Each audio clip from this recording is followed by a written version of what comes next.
미쳤다는 누명, 그리고 시어머니를 끌고 간 호텔. 남편의 외도를 의심했다가 미친 여자 취급을 받았다. 결국 나는 시어머니를 끌고 호텔로 가. 당신의 귀한 아들이 다른 여자에게 음식을 떠먹여주는 장면을 직접 목격하게 함으로써 나의 온전한 정신을 증명했다.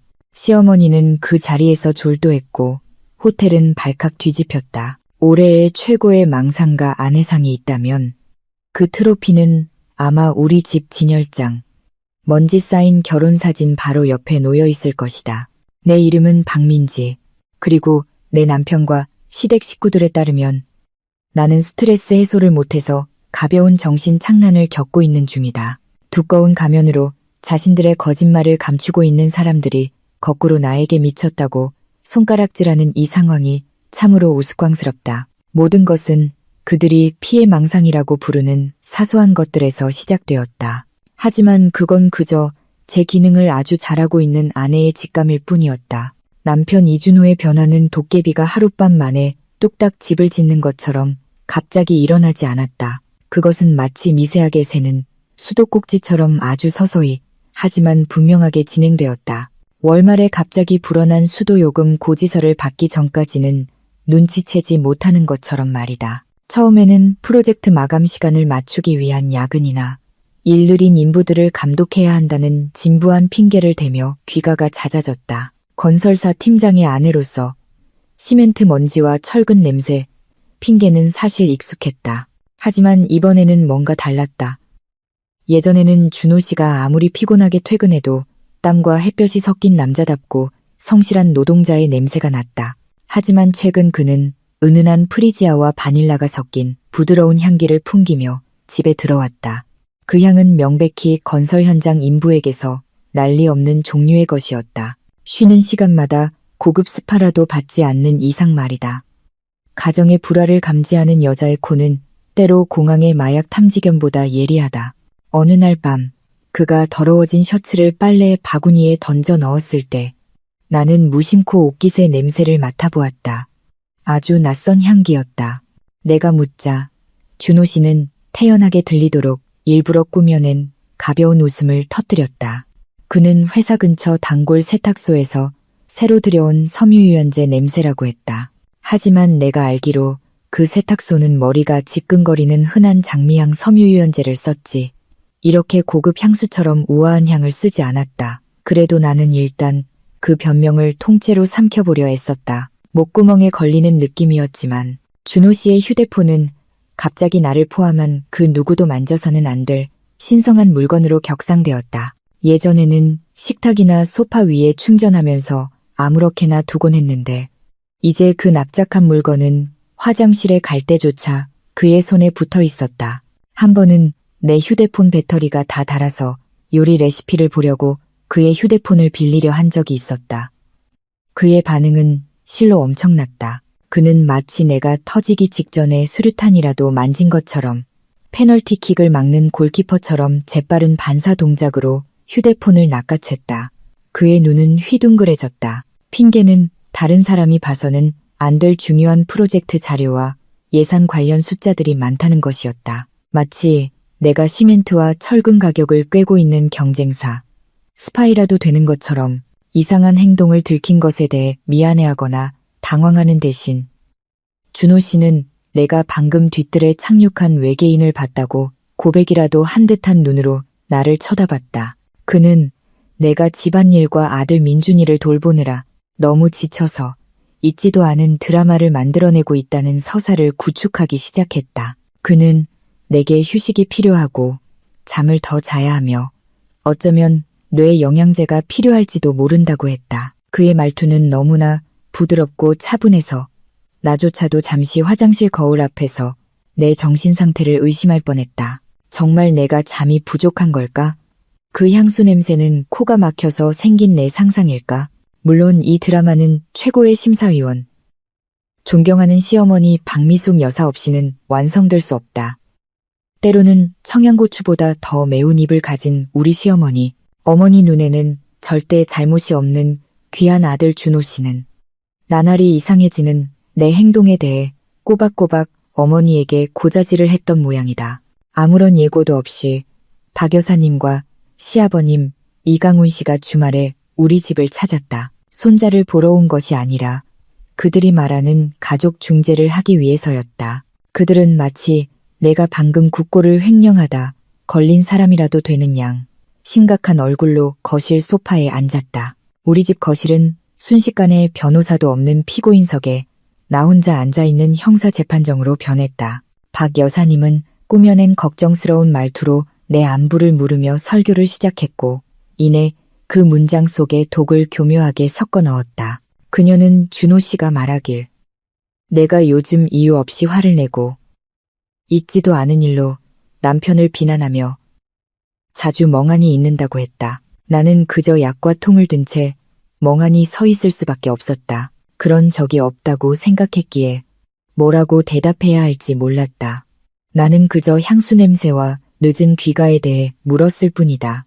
그게 전부였다. 하지만 준호 씨의 이야기 버전 속에서 나는 생계를 위해 일하는 남편을 옥죄는 소유욕 강한 괴물로 그려져 있었다. 박 여사님의 말 중 가장 가슴을 후벼 팠던 것은 내게 용한 점쟁이나 정신과 의사를 찾아가 보라고 제안했을 때였다. 혹시 모르지 누가 너한테 나쁜 기운을 보냈는지 그래서 네가 그렇게 불안해하는 거일 수도 있잖니. 이 집에 불안을 보낸 유일한 존재는 밖에서 바람 피우기 시작한 당신 아들인데 말이다. 나는 부모님께 대드는 것처럼 보이지 않으려 차분한 목소리로 내 의심에 대해 설명하며 스스로를 변호하려 애썼다. 하지만 지금 생각해보면 박 여사님의 반응은 참으로 가소로웠다. 그녀는 손을 내저으며 냉소적으로 웃었다. 준호는 애 분유값이랑 내 화장품 값 버느라 너무 바빠서 다른 여자랑 바람 피울 시간조차 없다는 것이었다. 평소 과묵하시던 시아버님 이강훈 씨도 이번에는 분위기를 더 악화시키기 위해 입을 여셨다. 감사할 줄 모르는 아내는 복이 달아난다고 덧붙이셨다. 그분 말씀으로는 능력 있는 남편을 둔 것에 감사해야지 의심 따위를 해서는 안 된다는 것이었다. 나는 그 순간 세 명의 어른에게 한 목소리로 공격당하며 한없이 작아지는 것을 느꼈다. 소리치고 싶었지만 그랬다간 정말 미친년 취급을 받을 것 같았다. 울고 싶었지만 쇼한다고 할 게 뻔했다. 그래서 나는 그저 고개를 숙인 채 홈웨어 끝자락을 비비꼬며 머리끝까지 차오른 감정을 억누를 수밖에 없었다. 그날 광기의 절정은 준호 씨가 죄 없는 얼굴로 어머니를 껴안으며 불쌍한 표정을 지었을 때였다. 마치 자신이 가정폭력의 희생양이라도 되는 것처럼. 그는 내가 빨리 정신을 차리고 예전처럼 순종적인 아내로 돌아오게 해달라고 기도해달라고 했다. 박 여사님은 다 큰아들의 머리를 한없는 애정으로 쓰다듬고는 나를 향해 날카로운 경고의 눈빛을 보냈다. 네가 계속 이런 식이면 준호가 집에 정을 못 붙여도 누굴 탓하지 마라. 그 부드러운 협박은 너무나 고통스럽게 들렸다. 마치 아내가 짜증나게 굴면 남편의 외도는 당연하다는 듯이 그날 밤 나를 실컷 꾸짖고 만족스러운 마음으로 시부모님이 돌아가신 후 집은 다시 조용해졌지만 공기는 뜨겁게 달아올라 있었다. 나는 내 옆에서 깊이 잠든 준호 씨를 보았다. 그의 코 고는 소리가 내 귀에 유난히 거슬렸다. 그는 아주 평온하게 잠들어 있었다. 아마도 부모님에게 내가 문제라고 성공적으로 설득했으니 마음이 놓였을 것이다. 반면 나는 어두운 침실 천장을 바라보며 두 눈을 멀쩡히 뜨고 있었다. 심장은 두려움 때문이 아니라 분노 때문에 세차게 뛰었다. 나는 눈물로는 이 문제를 해결할 수 없다는 것과 그들과의 말다툼은 시간 낭비일 뿐이라는 것을 깨달았다. 그들은 내가 미쳤다고 생각한다.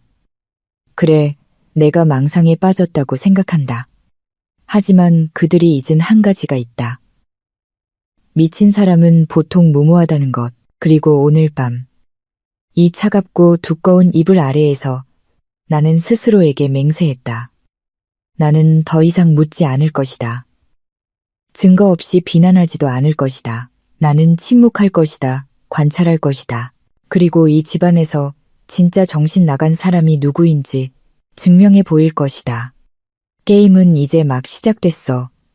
이준호 씨, 그리고 이번 이야기의 끝에서 오는 건 절대로 내가 아닐 거라고 확신해. 정신이 돌아온 순종적인 아내인 척하는 것은 한여름 땡볕에 축구장을 달리는 것보다 훨씬 더 피곤한 일이었다.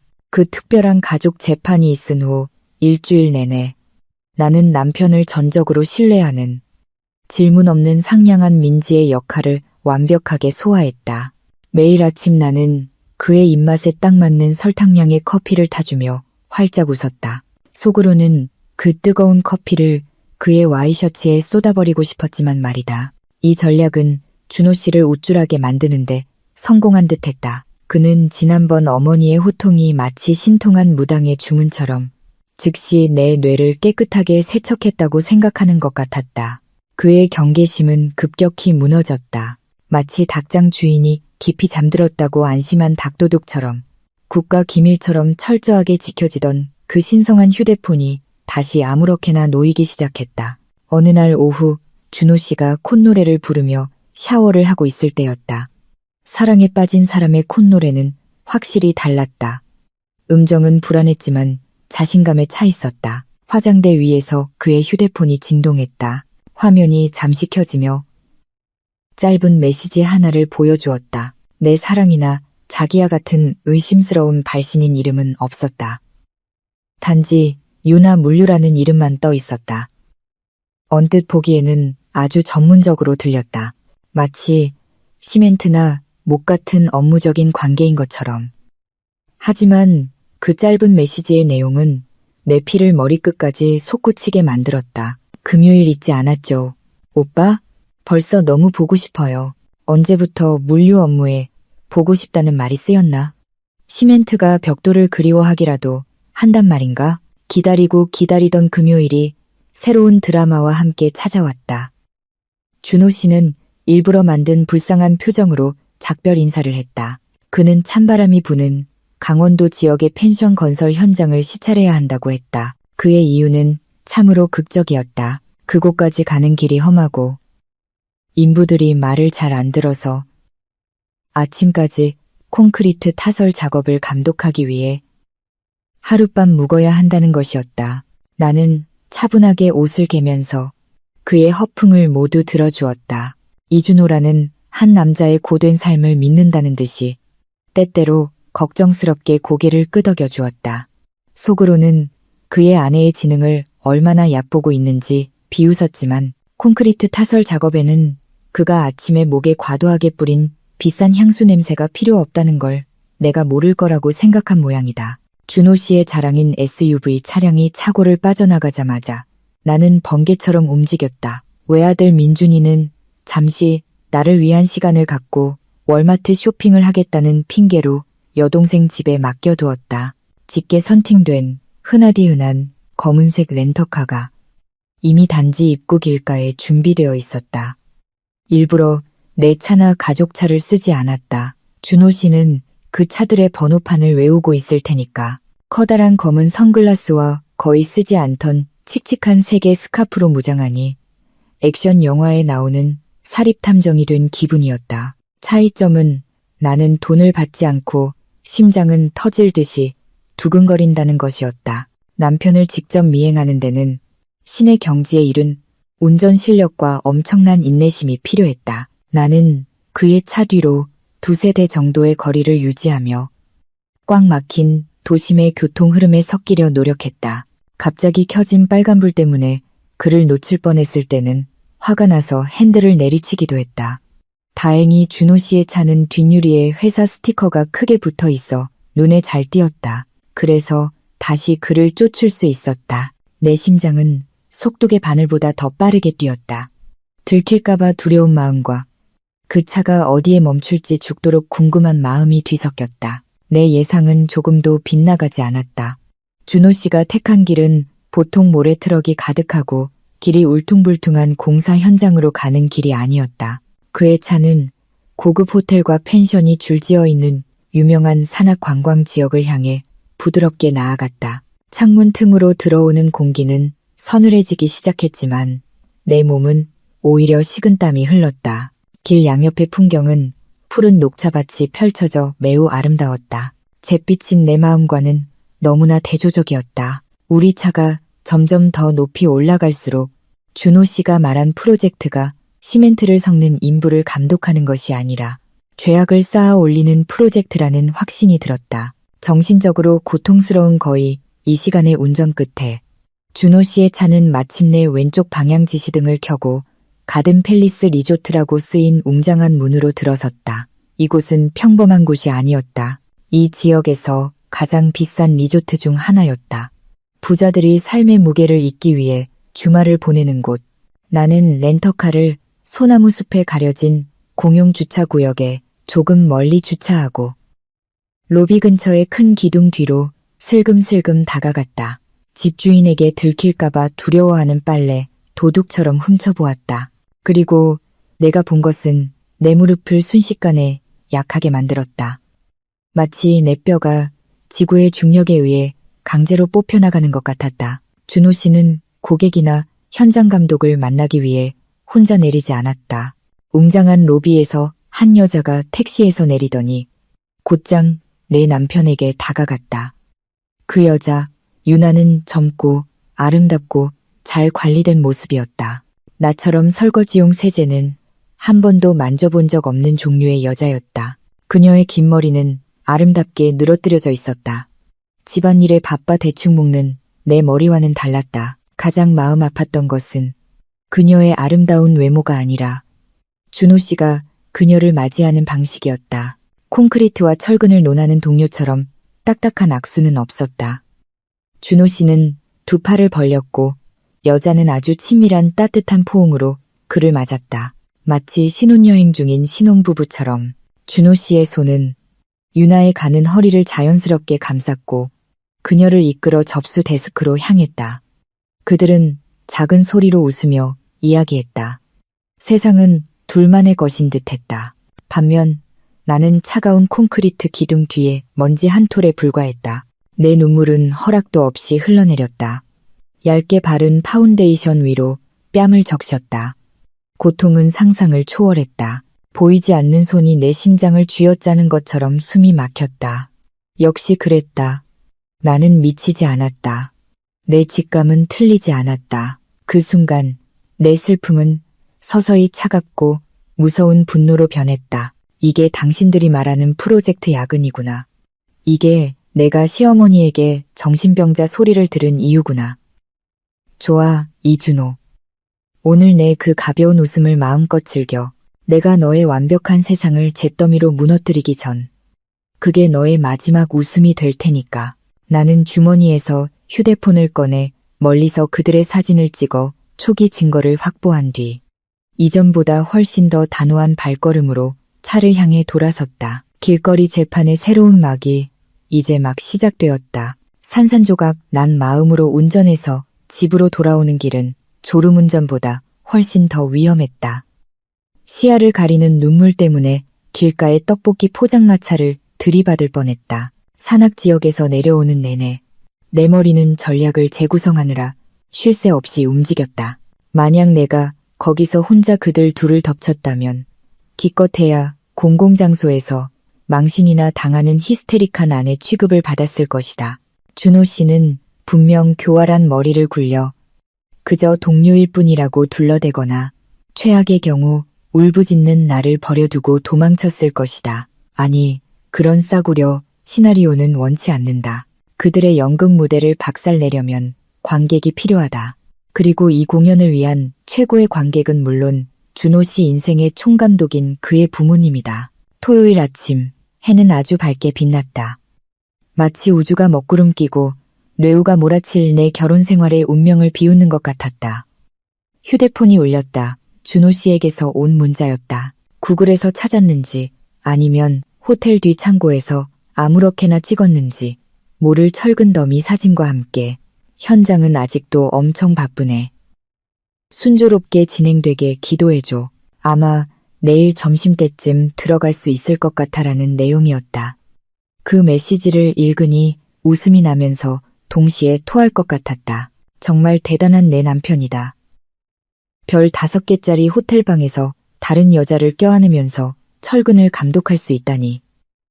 나는 엄지척 이모티콘과 함께 짧은 답장을 보냈다. 힘내요, 여보. 일 조심하고. 남편의 파멸을 계획하고 있는 사람치고는 아주 다정한 답장이었다. 점심때쯤. 나는 그동안 썩혀두었던 연기 재능과 용기를 모두 끌어모아 박 여사님께 전화를 걸었다. 시어머니의 번호를 누르는 손이 살짝 떨렸다. 두려워서가 아니라 죽을 만큼 치미는 역겨움을 참아야 했기 때문이다. 통화 연결음이 멈추고 저편에서 여보세요 하는 퉁명스러운 목소리가 들리자마자 나는 즉시 세상에서 가장 명랑한 며느리의 목소리로 돌변했다. 어머니, 안녕하세요. 잘 지내시죠? 아버님이랑 댁에 계시죠? 나는 지난주에 재판받았던 일은 전혀 없었던 것처럼 최대한 상냥하게 인사했다. 전화기 너머 박 여사님의 목소리는 나른하게 들렸다. 마치 휴일의 달콤한 낮잠에서 억지로 깨어난 사람 같았다. 그래. 무슨 일이니, 민지야? 대낮에 웬일로 전화를 다 했어. 목소리가 아주 밝네. 로또라도 당첨됐니? 아니면 내 신경안정제가 드디어 효과를 보기 시작했니? 그녀의 비아냥은 날카롭게 귀를 찔렀다. 나는 심호흡을 하며 감정에 휩쓸리지 않으려 애썼다. 참아, 민지야. 참아. 큰 물고기를 낚으려면 맛있는 미끼가 필요하고 박 여사님의 자존심은 그 미끼를 위한 최고의 목표물이다. 그녀가 내 관계에 대해 다시 언급하기 시작했을 때 나는 되받아치고 싶은 마음을 억눌러야 했다. 나는 감격에 겨워 살짝 떨리는 목소리를 만들어내며 기만적인 공격을 개시했다. 어머니, 그러지 마세요. 좋은 소식이 있어서요. 방금 준호 씨한테서 전화가 왔는데 큰 프로젝트가 대성공해서 특별 보너스를 받았대요. 그래서 오늘 밤에 조촐하게 축하 파티를 하고 싶다네요. 특별히 어머니랑 아버님께 맛있는 저녁을 대접하고 싶대요. 나는 그 정보가 시어머니의 물질주의적인 뇌에 스며들 시간을 주기 위해 잠시 말을 멈췄다. 준호 씨가 오늘 저녁에 제가 어머니 아버님 모시러 가라고 했어요. 그 가든팰리스 리조트요. 어머니, 산 위에 있는 그 비싼 호텔에서 저녁 먹재요. 가든팰리스 리조트라는 이름이 언급되자 바위처럼 단단했던 박 여사님의 방어선이 물에 젖은 과자처럼 순식간에 무너졌다. 퉁명스럽던 그녀의 말투는 갑자기 부드러워졌다. 자존심은 여전히 하늘을 찔렀지만 가든팰리스 리조트라. 그래, 준호는 역시 효자야. 제 엄마가 좋은 데서 먹는 거 좋아하는 건 알아가지고 내 남편이 그러자는데 내가 거절할 수는 없지. 근데 민지야, 명심해. 거기 가서 또 말썽 피우거나 덜 마른 빨래에 같은 표정 짓지 마. 호텔 직원들 보기 창피하니까. 그녀는 여전히 나를 협박하는 것을 잊지 않았다. 그 식당의 식탁에서 진짜 위협이 기다리고 있다는 것을 모른 채 말이다. 이 계획이 차질 없이 진행되도록 나는 마지막 결정적인 거짓말 양념을 추가했다. 내 어머니, 그리고 준호 씨가 지금 지하에서 기초공사 확인 중이라 현장에서는 휴대폰 신호가 잘 안 잡힌대요. 그래서 어머니가 전화하셔도 안 받을 수 있어요. 그냥 저녁 7시에 바로 호텔 레스토랑으로 오라고 했어요. 씻고 옷 갈아입고 바로 뒤따라온다고요. 사실 말도 안 되는 핑계였다. 어느 고급 리조트에 지하 공사 현장이 있겠는가. 하지만 맛있는 저녁을 대접받을 생각에 들뜬 노부부에게 놀리는 뒷전이었다. 오후에 나는 설명하기 힘든 감정을 안고 시댁으로 차를 몰았다. 마치 뒷좌석에 시한폭탄을 싣고 그 기폭 장치를 내 손에 쥔 기분이었다. 박 여사님은 한껏 치장한 모습으로 집을 나섰다. 가장 좋은 옷을 입고 움직일 때마다 짤랑거리는 금 장신구를 착용했다. 반면 이강훈 씨는 단정한 셔츠 차림이었다. 그들은 아들의 성공을 세상에 과시할 준비가 된 듯 아주 자랑스러워 보였다. 나는 공손하게 그들에게 인사하고 차문을 열어주며 속으로 미소 지었다. 편히 앉으세요, 어머님, 아버님. 이 여행을 즐기시길. 이준호 같은 아들을 둔 것을 자랑스러워할 마지막 여행이 될 테니까요. 곧 그 자부심은 가장 치욕적인 악몽으로 바뀔 겁니다. 박 여사님을 조수석에 태우고 운전하는 것은 마치 담력 시험에 참가한 기분이었지만 청력 인내심 테스트 버전이었다. 그녀는 턱을 높이 쳐든 채 내 옆에 앉았다. 그녀의 진한 향수 냄새가 차 안을 가득 채웠다. 내가 최저 온도로 설정한 에어컨과 치열하게 경쟁했다. 상기시스로 향하는 내내 시어머니의 입은 마치 추수 목표량을 맞추려는 정미기처럼 쉬지 않고 움직였다. 대화 주제는 물론 한결같았다. 그녀의 잘난 아들 준호의 위대함과 나처럼 별 볼 일 없는 여자가 그와 결혼한 것이 얼마나 큰 행운인지에 대해서였다. 박 여사님은 브레이크도 방향 지시등도 없이 지난주의 사건을 다시 꺼내며 속도를 냈다. 민지야, 너는 정말 능력 있는 남편 둔 걸 감사해야 해. 박 여사님은 차가 움푹 파인 길을 지날 때마다 요란하게 짤랑거리는 금팔찌 위치를 고쳐 잡으며 잔소리를 했다. 그녀는 내가 준호 씨의 휴대폰에서 의심스러운 메시지를 발견하고 히스테릭하게 울었던 때를 다시 언급했다. 박 여사님에게 내 눈물은 상처받은 아내의 본능이 아니라 순전히 정신이상 증세의 신호였다. 그녀는 내게 옛날 아내들은 인내심이 강하고 순종적이며 할 일 없는 사립탐정처럼 굴지 않았다는 철학에 대해 장광설을 늘어놓았다. 남편을 의심하는 것은 큰 금기이며 남편의 재물복을 막는 행위라고 했다.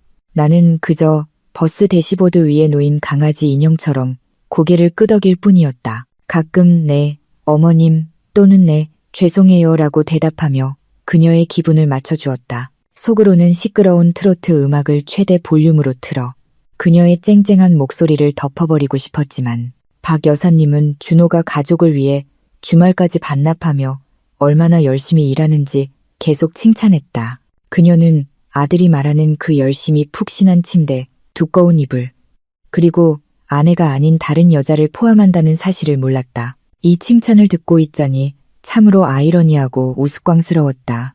이 차 안에서 아들의 더러운 수수께끼에 정답을 준 유일한 사람인 내가 눈 멀고 귀 먹고 말 못하는 척해야만 했다. 한편 이강훈 씨는 뒷좌석에 조용히 앉아 김이 서리기 시작한 창밖 풍경을 보느라 바빴다. 시아버님은 말이 없는 분이지만 그의 침묵은 때로 아내의 긴 잔소리보다 더 치명적이고 날카로웠다.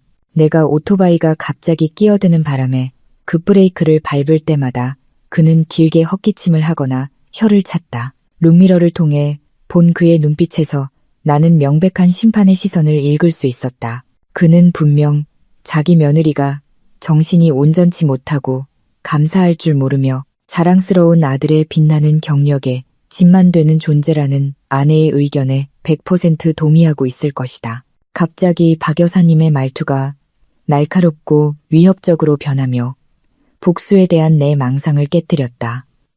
민지야, 명심해. 만약 거기 도착했는데 준호가 없거나 이게 또 내 남편 염탐하려고 꾸민 더러운 수작이라면 나 너 용서 안 해. 박 여사님은 옆에서 나를 날카롭게 쏘아보며 위협했다. 그녀의 눈은 먹잇감을 노리는 매처럼 가늘어졌다. 공공장소에서 우리 가족 망신시키지 마. 내가 이렇게 예쁘게 차려입고 비싼 옷 입은 건 내 머리 아픈 싸구려 드라마 보려고 온 게 아니니까. 그 위협이 지금 내 귀에는 너무나 우습게 들렸다. 오히려 내가 그들을 올해 가장 비싼 드라마를 관람하도록 모시고 가는 중인데 말이다. 입장권은 무료, 평생 지워지지 않을 창피함은 보너스, 길은 가파르고 구불구불해지기 시작했고 차 안의 분위기는 점점 더 긴장되고 조용해졌다. 박 여사님은 마침내 입을 다물었다. 구불구불한 길 때문에 멀미가 시작됐거나 1시간 동안 쉬지 않고 나를 꾸짖느라 지쳤기 때문일 것이다. 가든 팰리스 리조트의 따뜻한 노란 불빛이 멀리서 보이기 시작했다. 차가운 산의 어둠 속에서 웅장하게 빛나고 있었다. 그곳은 밖에서 보기에 아주 로맨틱하고 평화로우며 비싸 보였다. 돈 많은 죄인들이 도피하기에 완벽한 장소였다. 안타깝게도 내 차바퀴가 그 주차장에 들어서는 순간 그 거짓된 평화는 산산조각 날 것이다. 아, 저기구나. 와, 정말 크고 멋지네. 박 여사님이 신나서 외쳤다. 1분 전에 나를 가문에서 파버리겠다고 협박했던 사실은 까맣게 잊은 듯했다. 나는 심장이 세차게 뛰는 것을 느끼며 리조트 정문으로 차를 몰았다. 이 낡은 차의 엔진 소리보다 더 크게 두려움의 두근거림이 아니라 먹잇감을 막다른 길로 몰아넣는데 성공한 사냥꾼의 아드레날린이었다. 차는 대리석 기둥이 가득한 중앙 로비에 부드럽게 멈췄다. 나는 시동을 끄고 가슴속의 울림을 진정시키기 위해 심호흡을 한 뒤 내가 지을 수 있는 가장 달콤한 미소로 시부모님을 돌아보았다. 내리세요. 어머님, 아버님. 서프라이즈가 안에서 기다리고 있어요. 그래, 당신들 심장을 무릎까지 떨어뜨릴 서프라이즈가 가든 팰리스 리조트 로비에 들어서는 것은 마치 부잣집 사모님들이 즐겨보는 드라마 속 한 장면에 들어선 기분이었다. 천장은 높이 솟아 있었고 눈이 아플 정도로 반짝이는 거대한 크리스털 샹들리에가 달려 있었다. 바닥은 파리 한 마리라도 앉으면 미끄러질 것처럼 매끄러운 흰색 대리석이었다. 이곳의 공기는 향기로웠다. 매혹적인 꽃향기와 갓 인출한 빳빳한 지폐 냄새가 섞여 있었다. 박 여사님은 즉시 등을 곧게 펴고 마치 굽빈 방문 중인 이웃나라 여왕처럼 가슴을 내밀고 걸었다. 그녀는 기둥 거울에 비친 자신의 모습을 보며 비싼 스카프의 위치를 바로잡고 머리카락 한 올도 흐트러지지 않았는지 확인하느라 바빴다. 그 뒤로 이강훈 씨는 뒷짐을 진 채 튼튼한 기둥들을 보며 감탄하듯 고개를 끄덕였다. 그의 얼굴에는 이 멋진 호텔, 내 아들이 쏘는 거야 라고 프런트의 예쁜 직원에게 소리치고 싶은 듯한 은근한 자부심이 서려 있었다. 나는 마치 주인의 가방을 들어주는 하녀처럼 맨 뒤에서 걸으며 경계심을 늦추지 않고 주위를 살폈다. 심장이 미친 듯이 뛰었다. 이 화려함에 감탄해서가 아니라 내가 준비한 시한폭탄이 곧 터질 것을 알았기 때문이다. 하지만 드라마는 내 예상보다 빨리 시작되었다. 우리가 넓은 로비 중앙으로 몇 걸음 들어섰을 때 박 여사님의 발걸음이 갑자기 멈췄다. 그녀는 마치 시장에서 지갑을 잃어버린 사람처럼 좌우를 두리번거렸다. 그녀의 날카로운 눈은 방 안 구석구석을 훑었다. 사랑하는 부모님의 도착을 멋지게 서서 환영해야 할 자랑스러운 왕자님의 모습을 찾아서. 하지만 아무도 없었다. 여행 가방을 끄는 외국인 관광객 몇 명과 음료 쟁반을 들고 지나가는 호텔 직원들 뿐이었다. 준호는 어디 있니? 박 여사님의 목소리가 한 옥타브 높아졌다. 그녀는 요구하는 눈빛으로 나를 돌아보았다. 여기서 엄마를 맞이한다고 했잖아. 서프라이즈가 있다면서 왜 이렇게 취해? 설마 부모님이 오는 걸 잊어버린 건 아니겠지? 나는 침을 삼키며 손바닥에 식은땀이 나기 시작했지만 평정을 유지하려 애썼다. 아마 준호 씨는 식탁에서 기다리고 있을 거예요. 어머님, 아까 제가 씻고 온다고 했잖아요. 로비에서 기다리다 더러워질까봐 그랬을 수도 있고요. 나는 되는 대로 둘러댔다. 사실 어리석은 변명이었지만 박 여사님이 그대로 믿어주길 바랐다. 안타깝게도 오늘 밤 박 여사님의 인내심은 싸구려 화장지처럼 얇았다. 자부심으로 빛나던 그녀의 얼굴은 갑자기 시든 레몬처럼 시무룩해졌다. 그녀는 그 화려한 로비 한가운데서 허리에 손을 얹었다. 그녀의 행동이 유리문 근처에 서 있던 경비원의 주목을 끄는 것 따위는 신경 쓰지 않았다. 너 지금 장난하니, 민지야? 박 여사님이 쏘아붙였다. 그녀의 목소리는 큰 공간에서 작은 메아리를 만들 정도로 컸다. 차에서부터 이상하다고 생각했어. 준호는 애초에 여기 없는 거 아니니? 이건 그냥 우리를 끌고 와서 내 미친 짓을 또 보여주려는 수작이지. 조용히 있던 이강훈 씨도 이제 거들기 시작했다. 그는 나를 경멸하는 눈빛으로 쳐다봤다. 민지야, 아버지는 피곤하다. 늙은 사람 데리고 숨바꼭질하지 마라. 준호가 정말 일하고 있다면 방해하지 마. 너는 아내가 돼서 어쩜 그렇게 배려심이 없니? 사람들 앞에서 우리 망신시킬 셈이야. 상황은 빠르게 역전되었다. 주도권을 쥐고 있던 내가 이제 궁지에 몰렸다. 박 여사님은 내가 부모를 속이는 것이 얼마나 무례한지에 대해 장광설을 늘어놓기 시작했다. 그녀는 내가 또 병이 도져서 남편이 여기에 있다는 망상에 빠졌다고 비난했다. 그녀의 굳은 믿음에 따르면 준호는 분명 먼지투성이 공사 현장에서 나에게 쌀을 사주기 위해 땀 흘려 일하고 있을 것이다. 참으로 아이러니했다. 그녀가 필사적으로 변호하는 아들은 지금 바로 뒤편 레스토랑에서 우리가 서 있는 곳에서 불과 50m 떨어진 곳에서 다른 여자에게 밥을 떠먹여주고 있는데 말이다. 됐다. 박 여사님은 마치 파리를 쫓는 것처럼 내 얼굴 앞에서 손을 휘저었다. 정신 나간 사람 장단에 맞춰줄 생각 없다. 갑시다, 여보. 민지는 여기서 자기 망상이랑 혼자 있으라고 하죠. 내일 준호한테 너 정말 정신병원에 데려가라고 해야겠어. 박 여사님은 거칠게 몸을 돌려 출구를 향해 다시 걸어가려 했다. 이강훈 씨는 망설임 없이 그녀를 따랐다. 피가 거꾸로 솟았다. 아니, 이렇게 될 수는 없다. 만약 그들이 지금 돌아가면 내 모든 계획은 수포로 돌아간다. 준호는 또다시 빠져나갈 것이고 나는 영원히 불효막심한 미친 며느리라는 낙인이 찍힐 것이다. 그들이 키워온 그 어리석음을 안고 가게 둘 수는 없다. 비록 무례한 방법을 써서라도 나는 그들의 눈을 뜨게 만들어야 했다. 더 이상 며느리와 시어머니 사이에 예의는 없었다. 오늘 밤 예의는 준호의 정절과 함께 땅에 묻혔다. 나는 주먹을 꽉 쥐고 심호흡을 한 뒤 돌로 변하는 저주를 받을지도 모를 행동을 할 준비를 했다. 하지만 적어도 진실이 밝혀졌으니 만족스러운 돌이 될 것이다. 인내심이란 고무줄 팬티와 같다. 계속해서 잡아당기면 언젠가는 끊어져서 입고 있는 사람을 망신시킨다. 오늘 밤 이준호의 가족에 대한 내 인내심의 고무줄은 뿌리까지 완전히 끊어져 버렸다. 비싼 옷으로 감싼 박 여사님의 넓은 등이 멀어지는 것을 보며 나는 더 이상 이상적인 며느리의 예의범절 따위는 소용없다는 것을 깨달았다. 만약 내가 지금 그들을 보내준다면 나는 영원히 미쳤다는 누명의 그늘 속에서 살게 될 것이다. 아니다. 내가 혼자 고통받는 동안 그들이 집에 돌아가 편히 잠들게 둘 수는 없다. 나는 앞뒤 가릴 것 없이 그들을 쫓아 빠르게 걸었다. 마치 뒷문으로 도망치려는 채무자를 본 빚쟁이처럼 내 오른손이 뻗어나가 박 여사님의 팔을 온 힘을 다해 붙잡았다.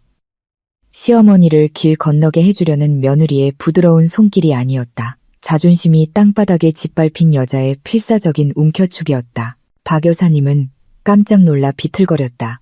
내 갑작스러운 힘에 그녀의 육중한 몸이 뒤로 휘청였다. 그녀는 눈알이 튀어나올 듯이 희번덕거리며 돌아보았다. 평소 고개만 숙이던 며느리가 갑자기 항만 노동자 같은 힘을 내자 반쯤 정신이 나간 듯했다. 이거나 너 지금 뭐 하는 짓이야? 민지야? 어른한테 무례하게 박 여사님이 날카롭게 소리쳤다. 그녀의 목소리는 로비의 대리석 벽에 부딪혀 울렸고 편안히 앉아있던 몇몇 손님들이 즉시 우리 쪽을 쳐다보았다. 문 앞의 경비원은 심지어 경계태세를 갖추었다. 이게 가족 싸움인지 아니면 사교계 할머니 납치 시도인지 헷갈렸을 것이다. 하지만 나는 이미 신경 쓰지 않았다. 수치심은 아까 주차장의 쓰레기통에 던져버렸다. 집에 가고 싶으세요? 그러세요. 하지만 저 안에 있는 걸 직접 보신 후에 가세요. 나는 그녀의 무지한 뇌에 각인시키기 위해 한 단어 한 단어 힘주어 놨지만 날카롭게 말했다. 제가 미쳤다고 하셨죠. 제가 망상에 빠졌다고 하셨죠. 이리 오세요. 여기서 진짜 정신 나간 사람이 누군지 보여드릴게요. 따라오세요. 나는 박 여사님이 반박하거나 옷매무새를 가다듬을 틈을 주지 않았다. 나는 그녀의 팔을 억지로 잡아당겨 반쯤 끌다시피 앞으로 나아갔다. 박 여사님은 마치 수족관에서 막 건져 올린 금붕어처럼 버둥거렸지만 내 소나기 힘은 조금도 풀리지 않았다. 아드레날린이 내 힘을 몇 배로 증폭시켰다. 아내가 쌀가마니처럼 다뤄지는 것을 본 이강훈 씨는 어쩔 줄 몰라 했다. 그는 우리 뒤에서 작은 걸음으로 달려오며 화를 내야 할지 먼저 기절해야 할지 모르는 혼란스러운 얼굴로 손을 휘저었다. 민지야, 내 어머니 놔줘. 너 귀신 들렸니? 내가 경비원 부를 거야. 이강훈 씨가 떨리는 목소리로 위협했다. 하지만 그는 아마도 호텔 귀신보다 더 무서웠을 내 눈의 분노를 보고 감히 나를 건드리지 못했다. 부르세요, 아버님. 이 호텔 사람들 다 부르세요. 당신네 자랑스러운 아들놈이 무슨 짓 하는지 다 같이 구경하게요. 나는 돌아보지도 않고 큰 소리로 받아쳤다. 우리는 로비와 정원 레스토랑을 잇는 긴 복도를 지났다. 내 발소리는 불규칙하게 끌려오는 박 여사님의 하이힐 소리와 뒤섞여 세차게 울렸다. 우리의 모습은 분명 아주 우스꽝스러웠을 것이다. 며느리가 시어머니를 끌고 그 뒤를 헐떡이는 시아버지가 따르는 모습이 별 5개짜리 호텔의 호화로움을 가로지르고 있었다. 누군가 이걸 찍었다면 내일 아침 우리는 SNS에서 깜짝 스타가 되어 있을 것이다. 박 여사님은 여전히 욕설을 퍼부으며 벗어나려 애썼다. 그녀의 입에서는 험한 말이 멈추지 않았다. 은혜도 모르는 년, 무례하고 불효막심한 며느리, 두고 봐. 오늘 밤 준호한테 너랑 당장 이혼하라고 할 테니까. 그녀의 외침은 오히려 내게 연료가 되었다. 그녀가 욕할수록 나는 더 세게 그녀를 끌었다. 좋아요, 어머님. 지금 마음껏 소리치세요. 저를 욕하는데 목소리를 다 쓰세요. 곧 그 목소리는 쓰디쓴 현실에 삼켜져 사라질 테니까요. 우리는 마침내 레스토랑 입구에 도착했다. 분위기는 확 바뀌었다. 조용한 복도에서 우리는 부드러운 재즈 음악과 포크와 접시가 부딪히는 소리, 그리고 식욕을 돋우는 스테이크 굽는 냄새에 휩싸였다. 이곳의 조명은 각 테이블의 작은 촛불과 함께 낭만적으로 어두웠다. 사랑에 취한 커플들에게는 완벽한 분위기였다. 하지만 숨가쁘게 헐떡이며 폭발 직전의 감정을 안고 들이닥친 우리 가족 서커스단과는 너무나 대조적이었다. 단정한 유니폼을 입은 한 여직원이 억지 미소를 지으며 우리를 막으려 했다. 어서 오십시오, 손님. 무엇을 도와? 비켜요. 나는 속도를 늦추지 않고 짧게 쏘아붙였다. 직원은 놀라서 옆으로 펄쩍 뛰었고 예약도 없이 우리가 난입하는 것을 허용했다. 내 눈은 방을 빠르게 훑었다. 인공 연못 근처 정원 구석에 약간 숨겨진 12번 테이블을 찾아서 그곳은 프라이버시를 원하는 손님들이 가장 좋아하는 자리이거나 내 남편의 경우에는 들키고 싶지 않은 도둑이 가장 좋아하는 자리였다. 아까까지만 해도 버둥거리던 박 여사님은 이제 조용해졌다. 아마도 내가 뿜어내는 긴장감을 느꼈거나 혹은 그녀의 모성 본능이 진짜 썩은 냄새를 맡기 시작했기 때문일 것이다. 그녀의 숨소리가 내 귓가에 무겁게 들렸다. 내 심장박동과 경쟁하는 유일한 소리였다. 저길 보세요. 우리 쪽으로 등을 돌리고 앉아있는 내가 아주 잘하는 남자의 뒷모습을 보았을 때 나는 차갑게 속삭였다. 우리 사이의 거리는 이제 10m 남짓. 어머니, 눈 똑바로 뜨세요. 깜빡이지 마시고요. 당신네 왕자님이 얼마나 뼈빠지게 일하고 있는지 보세요. 나는 박 여사님의 몸을 앞으로 살짝 밀어 록 콘서트의 VIP 관객처럼 맨 앞줄에 세웠다. 이강훈 씨는 입을 살짝 벌린 채 그녀 옆에 섰다. 우리의 발걸음은 그 테이블의 프라이버시를 지켜주는 큰 화초 바로 뒤에서 멈췄다. 나뭇잎 사이로 저 앞의 광경이 선명하고 날카로우며 고통스럽게 보였다. 프로젝트도 시멘트도 건설 현장 감독도 없었다. 그저 그들이 나를 미쳤다는 누명으로 덮어왔던 벌거벗은 진실만이 존재할 뿐이었다. 시간이 멈춘 것 같았다. 감미롭게 들리던 재즈 음악은 갑자기 죽음을 알리는 장송곡처럼 느껴졌다. 그 순간 나는 찢어지는 듯한 아픔과 뒤섞인 기이한 만족감을 느꼈다. 나는 더 이상 시어머니를 끌고 온 며느리가 아니었다. 나는 방금 피고인의 변호인들 앞에서 가장 강력한 증거를 제시하며 망치를 두드린 판사였다. 보시지요. 존경하는 시부모님. 당신들 아들의 배신이라는 에피타이저를 즐겨주시길. 당신들이 미쳤다고 부르던 나의 현실 세계에 오신 것을 환영합니다. 저길 보세요. 나는 반쯤 속삭이며 외쳤다. 내 떨리는 손가락은 우리가 숨어있는 화초 담장의 나뭇잎 틈새를 뚫고 은은한 조명 아래 둥근 테이블을 향해 똑바로 향했다. 마치 대낮에 귀신을 가리키는 기분이었다. 차이점은 이 귀신이 실제하고 살과 피를 가졌으며 죄의식 없이 활짝 웃고 있다는 것이었다. 거리는 충분히 가까웠다. 남편 목의 점까지 선명하게 보일 정도였다. 하지만 그들이 새쌍의 눈이 이글거리며 쳐다보고 있다는 것을 눈치채지 못할 만큼은 멀었다. 저기 12번 테이블에 나를 거의 미치게 만들었던 이 연극의 두 주연 배우가 앉아 있었다. 우리 눈앞의 광경은 실로 대단했다. 명절에 텔레비전에서 틀어주는 멜로 영화의 한 장면보다 더 로맨틱했다. 준호는 몸을 앞으로 기울인 채 앉아 있었다. 그의 눈은 맞은편의 여자를 바라보며 반짝였다. 우리가 신혼이었을 때 아주 오래전에 그가 내게 주었던 바로 그 숭배의 눈빛이었다. 하지만 가장 가슴을 후벼 팠던 것은 그들의 손이 하는 행동이었다. 준호의 오른손은 계약서에 서명하기 위한 펜이 아니라 값비싼 한우 스테이크 조각을 담은 포크를 들고 유나의 입으로 가져가고 있었다. 아, 준호의 입이 살짝 벌어졌다. 시범을 보이는 것이다. 마치 민준이가 야채를 먹기 싫어할 때 내가 밥을 떠먹여주는 방식과 똑같았다. 만약 전국에서 가장 다정하게 밥 떠먹여주기 대회가 있었다면 내 남편과 그의 내연녀는 분명 우승 트로피를 차지했을 것이다. 유나는 일부러 꾸민 애교 섞인 동작으로 그 한 조각을 받아먹고는 마치 천상의 음식을 맛보는 것처럼 눈을 감고 천천히 씹었다. 노트북도 프로젝트 서류도 먼지 쌓인 안전모도 없었다. 오직 예쁜 붉은색 음료 2잔과 아마도 내 2주치 식비와 맞먹는 가격의 고급 음식들이 담겼던 빈 접시들 뿐이었다.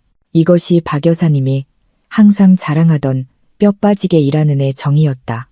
알고 보니 그가 부수고 있던 뼈는 내 갈비뼈였다. 나는 천천히 옆을 돌아 내 옆에 VIP 관객들의 반응을 살폈다. 박 여사님은 박물관의 밀랍 인형처럼 뻣뻣하게 굳어 있었다. 고속도로처럼 막힘없이 욕설을 내뱉던 그녀의 입은 이제 완전히 기능을 멈췄다. 그녀의 눈은 완벽하게 커져 끔찍하고 공허한 표정으로 자랑스러운 아들을 바라보고 있었다. 거만하게 들고 있던 명품 핸드백은 이제 팔꿈치에서 미끄러져 내려와 떨리는 손가락 끝에 힘없이 매달려 있었다. 그녀의 얼굴은 창백했다. 두꺼운 화장도 얼굴에서 핏기가 사라진 것을 감추지 못했다. 그녀는 마치 자신의 집에 큰 불이 났는데 끌 물이 없는 사람처럼 보였다. 반면 이강훈 씨는 더 비참해 보였다. 그의 어깨는 수백 킬로그램의 짐이 방금 떨어진 것처럼 급격히 처졌다. 그의 눈은 망막으로 들어오는 현실을 거부하려는 듯 빠르게 깜빡였다. 아마도 속으로는 이것이 단지 악몽이기를, 혹은 저것이 준호가 아니라 우연히 닮았고 지난달에 아내가 사준 것과 똑같은 옷을 입은 다른 사람이기를 바랐을 것이다. 하지만 사실은 거부하기에는 너무나 완고했다. 저것은 분명 그들이 키운 아들, 그들이 자랑스러워하던 아들, 이준호가 즐겁게 불장난을 하고 있는 모습이었다. 다시 저주받은 테이블로 돌아가자 장면은 더욱 뜨거워졌다. 음식을 삼킨 후 유나는 냅킨을 들어 아주 부드러운 동작으로 기름기가 묻은 준호의 입가를 닦아주었다. 준호는 거부하지 않았다. 오히려 얼굴을 앞으로 내밀며 자기 뺨에 닿는 여자의 손길을 즐겼다. 그리고 내 피를 머리끝까지 끓어오르게 만든 것은 준호가 뺨에 있던 유나의 손을 잡아 단단히 쥐고는 그 손바닥에 여러 번 입을 맞춘 것이다. 그 키스는 존경의 키스가 아니었다. 그것은 욕망과 소유욕이 가득한 키스였다. 속이 울렁거렸다. 토하고 싶었지만 가슴 전체로 퍼져나가는 쓰라림 외에는 아무것도 나오지 않았다. 어떠세요? 어머님? 프로젝트 현장 풍경이 참 아름답죠. 나는 박 여사님 귓가에 대고 속삭였다.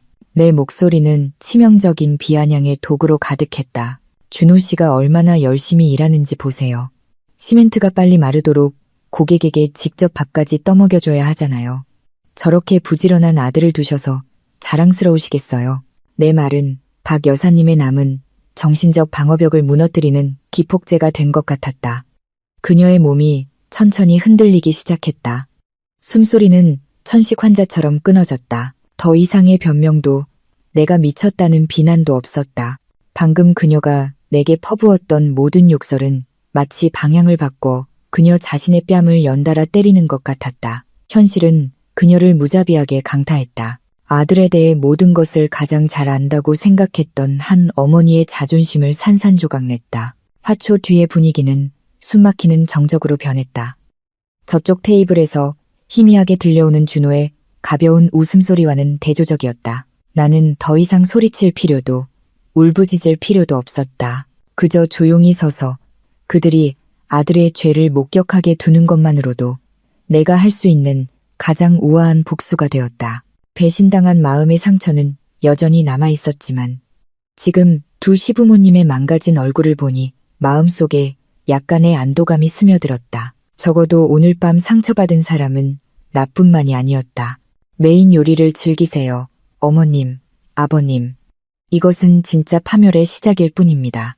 인생에는 무료급식 줄보다 더 길게 느껴지는 찰나가 있다. 그 찰나는 아마도 목덜미에 차가운 기운이 느껴졌거나 혹은 그저 저승사자의 감시를 느꼈을 준호가 우리가 숨어있는 화초 쪽으로 고개를 돌리기로 결심했을 때 일어났다. 그의 눈이 내 눈과 마주치고 어머니의 눈으로 옮겨갔다가 아버지의 얼굴에서 멈췄을 때 시간은 갑자기 멈춘 듯했다.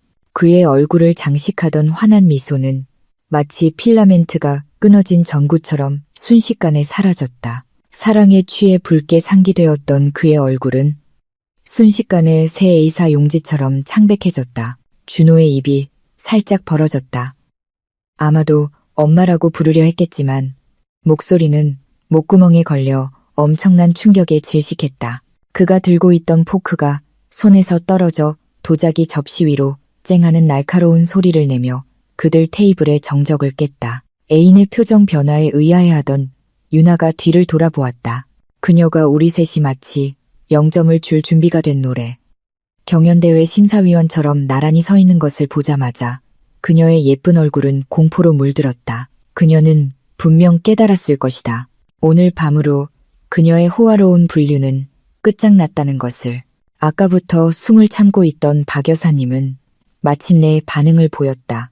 하지만 그 반응은 누구의 예상도 뛰어넘는 것이었다. 그녀는 비명을 지르지도 욕을 하지도 텔레비전 드라마의 한 장면처럼 유나의 머리채를 잡으러 뛰어들지도 않았다. 박 여사님의 통통한 몸이 갑자기 휘청거렸고 그녀의 눈은 위로 뒤집혔다. 마치 그녀의 뇌가 너무나 고통스러운 시각 정보를 처리하기를 거부하는 것 같았다. 그녀의 다리는 젤리처럼 약해져 그녀를 덮친 현실의 무게를 지탱하지 못했다. 준호야, 박 여사님이 희미하게 거의 들리지 않게 속삭였다. 그리고 대혼란이 벌어졌다. 박 여사님의 몸이 통제 불능 상태로 뒤로 쓰러졌다. 불행히도 혹은 어쩌면 이것은 카르마가 계획한 것일지도 모르지만 바로 그녀 뒤에는 다른 손님들의 더러운 접시와 음료수 잔이 가득 쌓인 큰 쟁반을 들고 지나가던 남자 직원이 있었다. 그 직원은 화려하게 차려입은 아주머니가 갑자기 자기 쪽으로 쓰러지는 것을 보고 피할 틈이 없었다. 쾅, 우당탕, 쨍그랑, 박 여사님의 몸이 쇠쟁반과 부딪히는 소리, 이어서 유리잔과 도자기 접시가 대리석 바닥에 부딪혀 깨지는 소리가 마치 폭탄이 터지는 것처럼 요란하게 울려 퍼졌다. 남은 음료가 쏟아져 박 여사님의 비싼 옷과 직원의 유니폼을 적셨다. 박 여사님은 깨진 유리 조각과 끈적한 아이스티 웅덩이 사이에 기절한 채 쓰러져 있었다. 마치 바위 해변에 좌초된 고래 같았다. 레스토랑의 낭만적인 정적은 순식간에 깨졌다. 부드러운 재즈 음악은 손님들의 놀란 비명에 즉시 묻혔다. 맞은편 테이블의 몇몇 아주머니들은 입을 가린 채 일어섰다. 엄마, 이강훈 씨가 히스테릭하게 외쳤다. 그의 목소리는 아내가 기절한 것에 대한 공포와 레스토랑 전체의 주목을 받게 된 것에 대한 극심한 창피함 사이에서 갈라졌다. 어머니가 쓰러지는 것을 본 준호는 의자가 뒤로 넘어가는 것도 아랑곳하지 않고 자리에서 벌떡 뛰어올랐다. 그는 의자에 멍하니 앉아있는 유나는 잊은 채 우리를 갈라놓은 짧은 거리를 쏜살같이 달려왔다. 준호의 얼굴은 극도의 공포에 휩싸여 있었다. 어머니가 가장 아끼는 화병을 방금 깨뜨린 어린아이의 죄책감과 두려움이 뒤섞여 있었다. 엄마, 정신 좀 차려봐요. 준호는 어머니 몸 옆에 무릎을 꿇고 외쳤다. 비싼 바지가 젖는 것은 신경 쓰지 않았다. 어머니의 차가운 뺨을 만지려던 그의 손은 심하게 떨렸다. 하지만 준호의 손이 박 여사님의 얼굴에 닿기 전에 더 거친 다른 손이 그의 손을 세게 쳐냈다. 찰싹, 이강훈 씨가 온 힘을 다해 아들의 손을 때렸다. 평소 차분하던 시아버지의 얼굴은 이제 시뻘겋게 달아올라 있었다. 목의 핏줄이 머리끝까지 차오른 분노를 참느라 붉어져 나왔다. 내 엄마 건드리지 마. 이강훈 씨가 천둥 같은 소리로 호통을 쳐 도와주려던 몇몇 직원들이 겁을 먹고 뒤로 물러섰다. 내 더러운 죄의 손으로 엄마를 더럽히지 마. 저리 비켜. 이강훈 씨가 준호의 가슴을 세게 밀어 준호는 뒤로 나자빠졌다. 그의 엉덩이는 축축하고 끈적한 바닥에 떨어졌다. 그 광경은 참으로 비참하면서도 통쾌했다. 항상 떠받들어지던 금쪽 같은 아들이 이제 바닥에 주저앉아 자신의 아버지에게 밀쳐지고 수십 쌍의 눈에 구경거리가 되고 무표정하게 서 있는 아내에게 심판받고 있었다. 아버지, 제가 설명할 수 있어요. 준호가 떨리는 목소리로 변명하려 했지만 그 말은 너무나 어리석게 들렸다. 뭘 설명해? 다른 여자 밥 떠먹여주는 게 안전 작업 절차의 일부라고 설명할 거냐? 뭘 설명해? 이강훈 씨가 말을 잘랐다. 그의 숨이 가빠졌다. 그는 이제 겁에 질려 고개를 숙이고 있는 유나를 가리켰다. 저 여자가 누군지 설명해봐. 내 아내는 미쳤다고 해놓고 정작 여자에 미친 건 너였던 이유를 설명해봐. 이 뻔뻔한 놈, 네가 내 엄마를 쓰러지게 만들었어. 준호야, 내 엄마를 서서히 죽일 셈이냐? 나는 왼편에 조용히 서서 팔짱을 끼고 있었다. 마치 원숭이 쇼를 보는 기분이었지만 그 원숭이는 명품 셔츠를 입고 있었다. 호텔 경비원과 레스토랑 매니저가 응급 들것과 구급 상자를 들고 허둥지둥 달려오기 시작했다. 그들은 분명 헷갈렸을 것이다. 이것이 가족 저녁 식사인지 아니면 자유격투기 대회인지. 죄송합니다. 손님, 진정하세요. 일단 어머님을 의무실로 모시겠습니다. 레스토랑 매니저가 정중하지만 단호하게 말했다. 이미 난장판이 된 상황을 통제하려 애쓰면서 이강훈 씨는 뻣뻣하게 고개를 끄덕였다. 그의 숨은 여전히 거칠었다. 그는 직원들이 박 여사님의 축 늘어진 몸을 들것 위로 옮기는 것을 도왔다. 준호가 들것을 함께 들기 위해 일어서려 하자. 나는 한 걸음 앞으로 나아가 차가운 시선으로 그의 길을 막았다. 준호 씨는 저기 중요한 클라이언트나 챙기세요. 나는 턱으로 유나를 가리키며 말했다. 내 목소리는 차분했지만 그의 남은 자존심을 베어버릴 만큼 날카로웠다. 어머니는 저랑 아버님이 모실게요. 유나 씨 불쌍하잖아요. 예비 시어머니가 정식으로 소개받기도 전에 기절하는 걸 봤으니 얼마나 놀랐겠어요. 가서 챙겨줘요. 당신이 불효자라는 이유만으로 차이자 마시고요. 준호는 눈물이 그렁그렁한 눈으로 나를 쳐다보았다.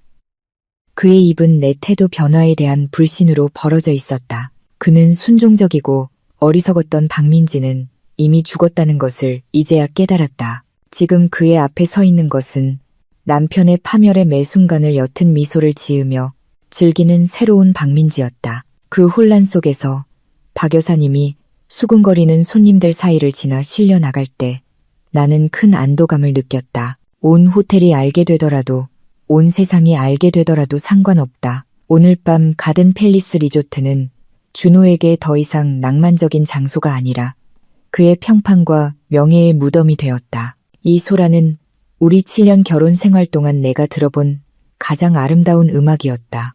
그날 밤 가든 팰리스 리조트의 대소동은 동네 야채 트럭 아줌마들의 소문보다 더 빨리 퍼져나갔다. 크리스털 잔이 부딪히는 소리와 감미로운 피아노 선율로 가득했던 낭만적인 분위기는 이제 이웃들의 수군거림으로 가득 찬 시끄러운 시장판으로 변했다. 나는 내가 직접 일으킨 폭풍의 한가운데 서서 대리석 바닥에 흩어진 남편의 자존심의 잔해를 바라보았다. 기분이 이상했다. 가슴 속에서 터져나오는 통쾌함과 동시에 엄청난 피로감이 몰려왔다. 마치 쌀가마니를 짊어지고 마라톤을 완주한 기분이었다. 사람들이 원을 그리며 모여들었다. 스마트폰이 높이 들려 이 장면을 녹화하고 있었다.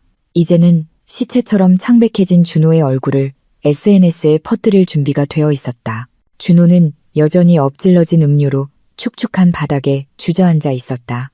그의 비싼 바지는 더럽고 끈적했다. 비싼 헤어 제품으로 멋지게 손질했던 머리는 이제 길거리에 미친 사람처럼 헝클어져 있었다. 그는 방금 어머니가 의료진과 아버지에 의해 실려 들어간 의무실 문을 바라보았다.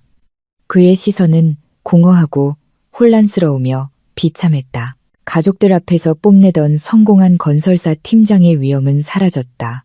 지금 내 눈에 그는 더 이상 내가 두려워하거나 존경하던 남편이 아니었다. 그는 그저 사탕을 훔치다 들킨 어린아이일 뿐이었고, 이제는 자신의 잘못 때문에 어머니마저 기절했으니 누구에게 울어야 할지 몰라 당황하고 있었다. 하지만 내 주위는 유나의 테이블 구석에서 벌어지는 수상한 움직임에 쏠렸다.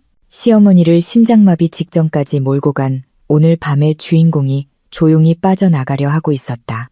그녀는 재빨리 핸드백을 집어들고 흘러내린 긴 머리로 얼굴 일부를 가리며 준호를 구경하느라 바쁜 손님들 틈새로 빠져나가려 했다. 그녀는 그렇게 쉽게 도망칠 수 있다고 생각한 모양이다. 어림없지.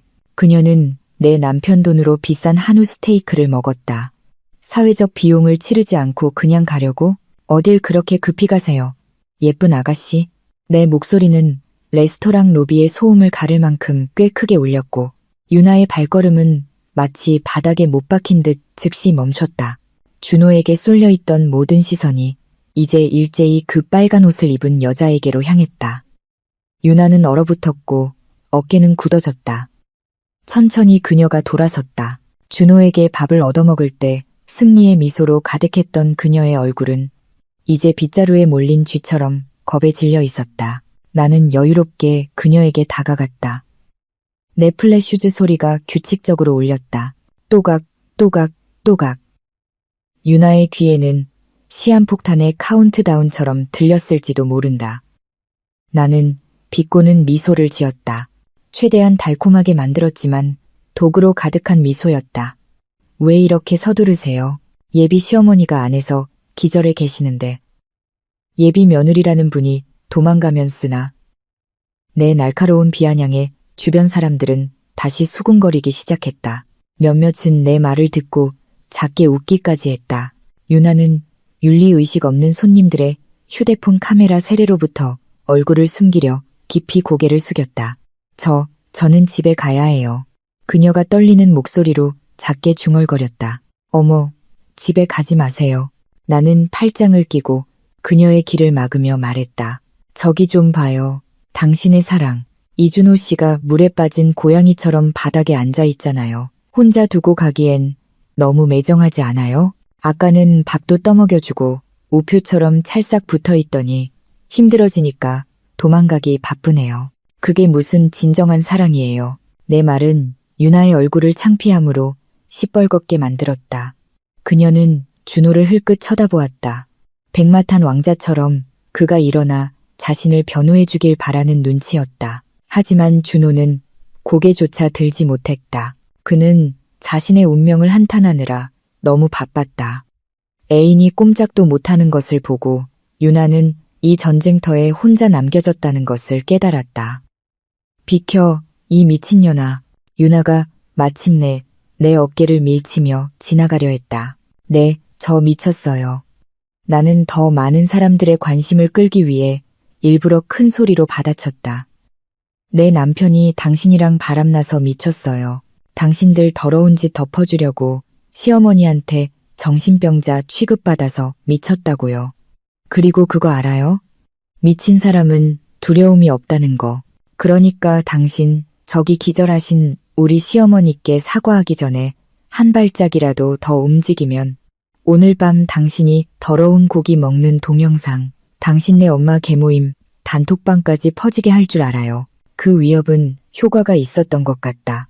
유나는 심하게 떨었다. 대중 앞에서 발가벗겨지는 수치심은 물리적인 폭력보다 훨씬 더 고통스러웠다. 더 이상 아무 말 없이 그녀는 반대편 인파를 무작정 뚫고 곧 부러질지도 모를 하이힐을 신은 채 절뚝거리며 달아났다. 마치 훔친 구두를 신은 것이 들통나 궁전에서 쫓겨나는 신데렐라 같았다. 호텔 손님들의 비웃음 소리가 그녀의 비참한 퇴장을 배웅했다. 내연녀가 꽁무니를 빼고 도망치는 것을 만족스럽게 지켜본 후 나는 아직 바닥에 남아있는 메인 요리에 다시 집중했다. 이준호, 그는 천천히 일어서기 시작했다. 다리가 휘청거렸다. 그가 나를 쳐다보았다.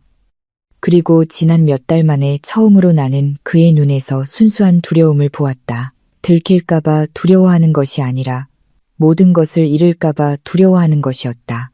준호는 비틀거리며 내게 다가왔다. 그의 손이 내 손을 잡으려 뻗어왔다. 민지야, 내 말 좀 들어봐. 그의 목소리는 쉬어 있었다. 집에서 나를 훈계할 때 쓰던 거만한 말투는 사라졌다. 나는 한 걸음 뒤로 물러서며 그의 손을 쳐냈다. 마치 그 손이 전염병균으로 가득한 것처럼. 나 만지지 마, 준호 씨. 당신 손에서 다른 여자 향수 냄새나. 역겨워. 내가 미쳤었어, 민지야. 맹세할게. 그냥 한순간의 실수였어. 준호는 전 세계 바람둥이들의 필살기를 꺼내기 시작했다.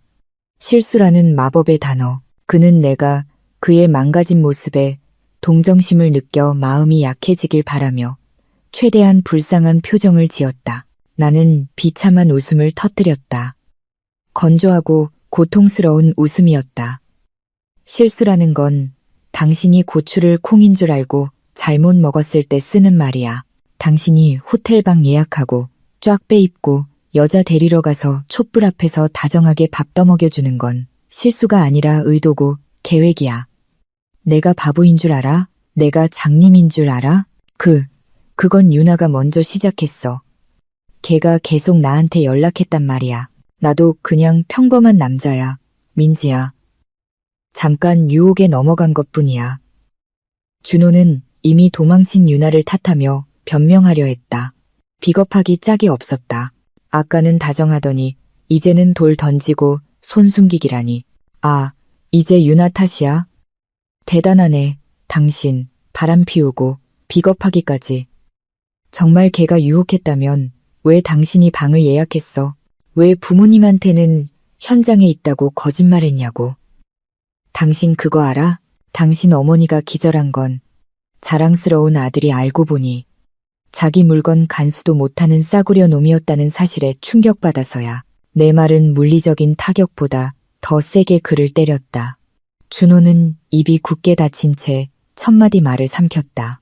그는 오늘 밤 자신을 구해줄 알리바이가 하나도 없다는 것을 알았다. 그는 자신의 부모님이라는 목격자까지 완벽하게 갖춘 채 현장에서 체포되었다. 갑자기 의무실 문이 열렸다. 이강훈 씨가 1시간 전보다 10년은 더 늙어 보이는 얼굴로 나왔다. 그의 발걸음은 무거웠고 어깨는 처져 있었다. 그는 내 앞에 서 있는 준호를 보았고 그 순간 그의 표정은 다시 굳어졌다. 아내를 돌보느라 잠시 가라앉았던 분노가 문제의 근원지가 아직도 뻔뻔하게 서 있는 것을 보자 다시 불타올랐다. 아버지. 준호가 아버지의 연민을 바라며 희미하게 불렀다. 이강훈 씨는 준호에게 빠르게 다가가 아들의 얼굴 바로 앞에서 멈췄. 그의 숨소리가 거칠게 들렸다. 내 엄마는 정신 차렸다. 이강훈 씨가 감정 없이 차갑게 말했다. 하지만 내 얼굴은 보고 싶지 않다고 하더구나. 온 호텔 사람들 구경거리가 되게 만든 아들이 창피해서라고 하셨다. 준호는 얼어붙었다. 어머니의 거절은 그에게 사형 선고나 다름없었다. 그는 평생 어머니의 치맛폭 뒤에 숨어 지냈다. 잘못을 해도 항상 변호받았다. 이제 그의 마지막 방어벽이 무너졌다. 아버지, 제발요. 제가 설명할 수 있어요. 제가 잘못했어요. 다시는 안 그럴게요. 준호는 아버지의 손을 잡으려 애원하기 시작했다. 이강훈 씨는 거칠게 손을 뿌리쳤다. 오늘 밤 나를 아버지라고 부르지 마라. 나는 내 아들을 배신자로 가르친 적 없다. 나는 널 책임감 있는 남자로 키웠다. 준호야, 아내를 상처 입히고 부모를 속이는 놈이 아니라 민지를 봐, 내 아내를 보라고. 이강훈 씨가 떨리는 손으로 나를 가리켰다. 나는 잠자코 있었다. 이강훈 씨가 그렇게 강하게 내 편을 들어주는 것에 놀랐다. 불과 1시간 전만 해도 차에서 나를 훈계하던 분이었는데 네가 미쳤다고 했던 바로 그 사람이다. 우리가 내 거짓말을 더 믿어서 호되게 야단쳤던 바로 그 사람이야. 알고 보니 이 집안에서 유일하게 정신이 온전했던 건 민지였다. 유일하게 정직했던 사람도 미친 건 너야, 이준호. 병든 건 너라고. 이강훈 씨는 실망감을 터뜨리며 소리쳤다. 그의 목소리는 울음을 참느라 떨렸다. 아버지가 아들을 올바른 사람으로 키우는데 실패했다는 것을 깨닫는 것보다 더 고통스러운 일은 없다. 준호는 깊이 고개를 숙였다. 그의 눈에서 눈물이 흘러내려 더러운 뺨을 적셨다. 악어의 눈물일까? 후회의 눈물일까? 나는 더 이상 신경 쓰지 않았다. 내게 그의 눈물은 시궁창 물보다 가치 없었다. 이강훈 씨는 이어서 나를 향해 돌아섰다. 그의 눈빛은 부드러워졌고 깊은 죄책감과 후회로 가득했다. 그는 마치 7년 만에 며느리인 나를 처음으로 제대로 보는 것처럼 오랫동안 나를 바라보았다. 민지야, 이강훈 씨의 목소리가 심하게 떨렸다. 그는 아까와는 달리 거칠지 않게 용서를 구하는 늙은 아버지의 연약한 손길로 내 손을 잡았다. 아버지가 미안하다, 얘야. 아버지랑 어머니가 크게 잘못했다. 우리가 어리석었어. 눈먼 늙은이들이었지. 너한테 못할 말 한 거 용서해다오. 이 버릇없는 놈 편든 것도 용서해다오. 평소 거만하던 시아버지가 이제 대중 앞에서 몸을 낮추고 사과하는 모습을 보니 내 마음이 조금 누그러졌다. 그들에 대한 분노는 서서히 녹아내리고 연민으로 바뀌었다. 그들은 그저 아들을 너무 사랑한 나머지 진실에 눈을 감았던 부모일 뿐이었다. 그리고 오늘 밤 그 맹목적인 사랑은 그들을 아주 잔인하게 되받아쳤다. 됐어요, 아버님. 나는 이강훈 씨의 손등을 토닥이며 조용히 말했다. 이제 아버님, 어머님이 뭐가 진실인지 아셨으면 됐어요. 저는 아무것도 필요 없어요. 그냥 제가 미치지 않았다는 것만 알아주시면 돼요. 그거면 충분해요. 이강훈 씨는 눈가를 훔치며 고개를 끄덕였다. 그래, 얘야. 내 말이 맞다. 너는 강한 여자야. 아버지가 내게 부끄럽구나. 호텔 매니저가 다시 정중하게 다가왔다. 손님, 어머님을 근처 병원으로 모실 차량이 로비 앞에 준비되었습니다. 넘어져서 다치셨을 수도 있으니 검사를 받아보시는 게 좋겠습니다. 이강훈 씨는 고개를 끄덕였다. 고맙습니다. 가자, 민지야. 엄마 모시고 가자. 이강훈 씨는 로비 한가운데 홀로 멍하니 서 있는 준호를 남겨두고 나를 부축하며 출구를 향해 걸었다. 아버지, 저도 같이. 준호가 우리를 따라오려 하며 희미하게 말했다. 이강훈 씨는 돌아보지도 않고 갑자기 멈췄다. 너는 내 몸이나 챙겨라. 택시를 타든 걸어가든 신경 안 쓴다. 내 차에는 배신자가 탈 자리가 없어. 그리고 오늘 밤 병원이든 집이든 얼굴 비출 생각 마라. 내 엄마가 진정되기 전까지는 꺼져. 그 추방의 말은 이 미친 밤의 완벽한 마무리가 되었다. 우리는 젖고 더럽고 비참한 채로 인파 속에 고립된 준호를 남겨두고 밖으로 걸어 나갔다. 그는 한 남편의 실패 기념비처럼 그곳에 서 있었다. 호텔 손님들은 마치 버려지지 않은 쓰레기를 보는 듯한 혐오의 눈빛으로 그를 쳐다보았다. 내가 로비의 유리문을 나서자 차가운 산의 밤 공기가 내 얼굴을 스쳤다. 아주 상쾌했다. 평소보다 훨씬 더 어깨를 짓누르던 무거운 짐이 절반은 들려나간 기분이었다. 물론 문제는 아직 끝나지 않았다. 이혼 절차와 다른 드라마들이 눈앞에 기다리고 있다. 하지만 적어도 오늘 밤 나는 이겼다. 나는 이제 내 편이 된 시아버지를 부축하고 고개를 든 채 그 지옥 같은 호텔을 빠져나왔다. 반면 내 남편은 자신이 만든 죄의 진흙탕에 빠져 뒤에 남겨졌다. 카르마는 정말 정확한 배송 주소를 가지고 있었다. 그리고 오늘 밤 그 택배는 이준호의 얼굴에 정시에 도착했다. 그날 밤은 불꽃놀이나 생일 촛불 끄기로 끝난 것이 아니라 근처 병원 응급실의 지독한 약품 냄새로 끝났다. 박 여사님은 거의 30분 동안 우리를 심장 떨리게 한 후에야 정신을 차렸다. 하지만 그녀가 눈을 떴을 때 평소 그녀의 눈빛에서 뿜어져 나오던 오만함의 빛은 완전히 꺼져 있었다. 그녀는 화를 내며 소리치거나 바닥이 미끄러웠다고 호텔 측을 탓하는 대신 그저 텅 빈 시선으로 병실 천장만 바라보았다. 마치 야시장에서 한 달치 월급이 든 지갑을 잃어버린 사람 같았다. 수치심은 시어머니의 오만함에 신경을 마비시키는데 어떤 마취제보다 효과적인 듯했다. 의사가 나와서 박 여사님의 상태는 안정적이며 단지 심한 충격과 혈압이 로켓처럼 치솟았을 뿐이라고 말했을 때 이강훈 씨는 내게 들어가 보라고 했다. 나는 천천히 침대 가까이 다가가며 박 여사님이 베개를 던지거나 아들을 불효자로 만든 원흉이라고 비난할지도 모른다는 생각에 마음의 준비를 했다. 하지만 내 예상은 완전히 빗나갔다. 박 여사님이 천천히 고개를 돌렸다. 그녀의 주름진 눈가에서 눈물이 흘러내려 퀴퀴한 냄새가 나는 병원 베개를 적셨다. 평소 나를 훈계할 때 내 얼굴을 가리키느라 바빴던 그녀의 손이 이제 떨면서 내 손을 찾으려 뻗어왔다. 민지야. 그녀의 목소리는 목구멍에 걸린 울음에 갈라졌다. 엄마가 미안하다. 얘야. 내가 부끄럽다.